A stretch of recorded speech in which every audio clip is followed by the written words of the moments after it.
मादनियात की जो पॉलिसी है कि मुनाफा होने की सूरत में जो कुल मकदार का 5वां हिस्सा हुकूमती रेवेन्यू के तौर पर और 10वां हिस्सा जो है ज़कात की सूरत में वसूल किया जाएगा। तो इसमें जो जिस लागत की बात हो रही है वो रोज़ाना की बुनियाद पर मादनियात निकालने में जो लागत आती है उसे निकालने और रिफाइन करने में जो लागत आती है ये उस लागत की बात हो रही है और यही कुल लागत का जो होती है सबसे बड़ा हिस्सा होती है। यानी कि ये वो लागत है जो रोज़ाना की बुनियाद पर मादनियात को निकालें और उनके साफ़ सफाई में यानी कि रिफाइनिंग के अमल में लागत आती है, ये उस लागत की बात हो रही है।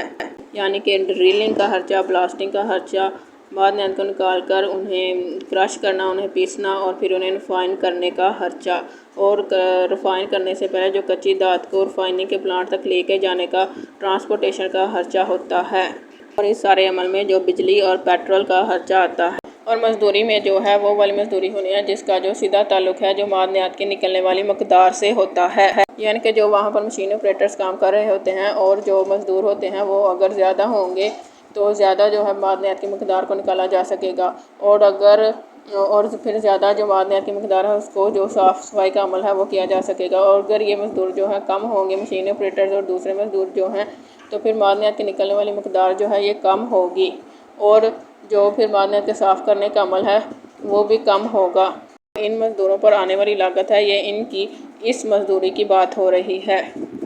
यानी कि सादा ज़बान में अगर बात की जाए तो इस सारे अमल में जो मादनियात निकालने और साफ़ करने के सारे अमल में आने वाला बिजली और पेट्रोल का खर्चा और वो वाली मज़दूरी जिसका सीधा ताल्लुक़ जो है मादनियात की निकलने वाली मकदार से होता है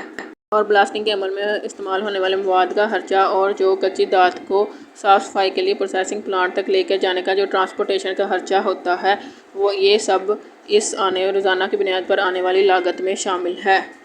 और इसी लागत का जो हजम होता है ये जो मुख्तलिफ कंट्रैक्टर होते हैं एक ही काम के यानी कि एक ही मादनियात निकालने के उनकी एफिशिएंसी को बता रहा होता है और यही जो लागत है एक दिन में निकलने वाली कुल मादनियात की मकदार की जो 40% है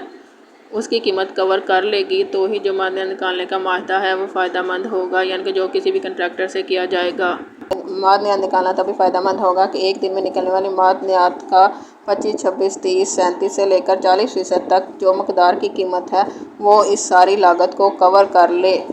इसकी अब दो सूरतें हो सकती हैं, यहाँ के जो मुतलका मादनियात हैं उनकी क्वालिटी लो है या फिर जो मादनियात निकालने का कॉन्ट्रैक्टर है वो जो है वो ज़्यादा लागत बता रहा है। दोनों ही सूरतों में ये फ़ायदेमंद नहीं होगा। ये मादनियात निकालना तभी फ़ायदेमंद होगा जब एक दिन में निकलने वाली मकदार का 10-15% से लेकर 40% तक जो मकदार है वो उसकी कीमत सारी लागत को कवर कर ले,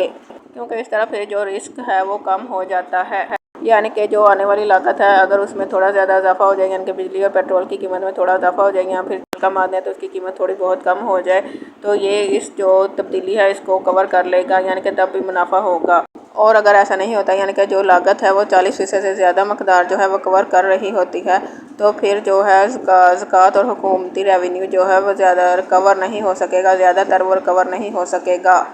ज़रा सी लागत ज़्यादा या कीमत कम होने की सूरत में।